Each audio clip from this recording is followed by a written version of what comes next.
अस्सलामु अलैकुम वरहमतुल्लाहि वबरकातुहू। नमाज के अहम मसाइल में से एक मसला और सीखते हैं, तकबीर तहरीमा, यानी नमाज शुरू करने के वक्त जो सबसे पहले दोनों कानों की लौ तक हाथ उठाकर अल्लाहु अकबर बोलते हैं, उसे तकबीर तहरीमा कहा जाता है। तो तकबीर तहरीमा के फौरन बाद हाथ बांधना ये सुन्नत है। हाथ को लटकाना नहीं चाहिए, बल्कि तकबीर तहरीमा कहने के फौरन बाद दोनों हाथों को कान से हटाकर नाफ के नीचे बांध लेना चाहिए। बाज लोग ऐसा करते हैं, तकबीर तहरीमा के बाद हाथ लटकाते हैं फिर बांधते हैं। ऐसा करना दुरुस्त तो नहीं, कि सुन्नत के खिलाफ है।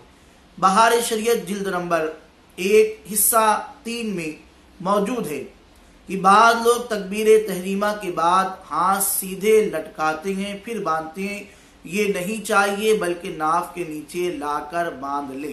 तो ये सीखे। मजीद तफसील अगर आप चाहते हैं और मसाइल सीखना चाहते हैं तो डिस्क्रिप्शन में व्हाट्सएप नंबर है, सिंबल में व्हाट्सएप नंबर है, उस पर मैसेज करके मालूमात हासिल कर सकते हैं।